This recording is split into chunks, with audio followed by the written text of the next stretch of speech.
Hi friends, ನಾನು ನಿಮ್ಮ ಸೌಮ್ಯ ನಾಗರಾಜ್. ಒಂದು ಮನಸ್ಸಿನ ಮಾತನ್ನು ನಾನು ನಿಮ್ಮಲ್ಲಿಗೆ ಹಂಚಿಕೊಳ್ಳಲು ಇಷ್ಟಪಡ್ತಾ ಇದ್ದೀನಿ.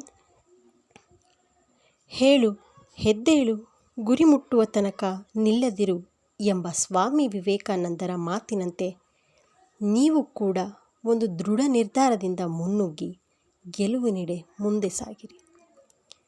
ನಿನ್ನಿಂದ ಏನಾಗುತ್ತದೆ? ನೀವು ಓದಿರೋದು ಕಡಿಮೆ, ತಿಳುವಳಿಕೆ ಕಡಿಮೆ, ನೀನು ಬಡವ, ನಿನ್ನ ಕೆಲಸ ಚಿಕ್ಕದು, ನೀನು ನೋಡೋಕ್ಕೆ ಚೆನ್ನಾಗೇ ಇಲ್ಲ, ನೀನಂದರೆ ಇಷ್ಟನೇ ಇಲ್ಲ, ಹೀಗೆ ಇದೇ ರೀತಿ ಅನೇಕ ಕ್ಷುಲ್ಲಕ ಕಾರಣಕ್ಕೆ ನಿಮ್ಮನ್ನು ಅವಮಾನಿಸುವವರ ಮುಂದೆ ಎದ್ದು ನಿಂತು ಅವರೆಲ್ಲರ ಮಾತು ಮೀರಿ ಬೆಳೆದು ತೋರಿಸು. ಇಂದಲ್ಲ ನಾಳೆ ಗೆಲುವು ನಿಮ್ಮದೇ. ಈ ರೀತಿ ಮನಸ್ಸು ನೋಯಿಸುವವರು ಬಹುಶಃ ನಿಮ್ಮವರೇ ಹೆಚ್ಚು ಇರುತ್ತಾರೆ ಅಲ್ವಾ? ಅವರ ಅವಮಾನಕ್ಕೆಲ್ಲ ಒಂದು ಮುಗುಳುನಗೆ ಬೀರಿ ಅಥವಾ ಮೌನವಾಗಿ ಬಿಡಿ. ಆದರೆ ಸುಮ್ಮನಾಗಬೇಡಿ. ಅವರಿಗೆ ಉತ್ತರಿಸುವ ರೀತಿ ಬದಲಿಸಿ. ನೀವು ಏನು ಎಂಬುದನ್ನು ನಿಮ್ಮ ಕೆಲಸದಿಂದ ತೋರಿಸಿ.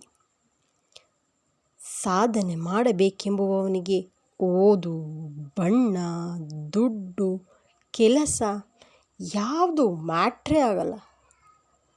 ಗೆಲ್ಲಲೇಬೇಕೆಂಬುವವನಿಗೆ ಕಠಿಣ ಪರಿಶ್ರಮ, ಸತತ ಪ್ರಯತ್ನ ಯಾವತ್ತೂ ಕೈ ಬಿಡುವುದಿಲ್ಲ.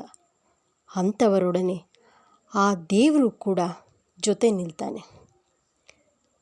ನೀವು ಇದನ್ನು ಗಮನದಲ್ಲಿಟ್ಕೊಳ್ಳಿ ಫ್ರೆಂಡ್ಸ್. ಈ ಥರ ವಿಡಿಯೋಸು, ನಿಮ್ಮ ಮನ ಮುಟ್ಟೋ ವಿಡಿಯೋಸು ನಿಮಗೆ ಬೇಕಾದರೆ ಈ ವಿಡಿಯೋನ ಲೈಕ್ ಮಾಡಿ, ಶೇರ್ ಮಾಡಿ, ಕಮೆಂಟ್ ಮಾಡಿ, ಸಬ್ಸ್ಕ್ರೈಬ್ ಆಗೋದು ಮರಿಬೇಡಿ. ಹಾಗೆ ನಿಮಗೆ ಫಸ್ಟ್ ನೋಟಿಫಿಕೇಷನ್ ಬರಬೇಕು ಅಂದರೆ ಬೆಲ್ ಐಕಾನನ್ನು ಒತ್ತೋದು ದಯವಿಟ್ಟು ಮರಿಬೇಡಿ ಫ್ರೆಂಡ್ಸ್. Thank you.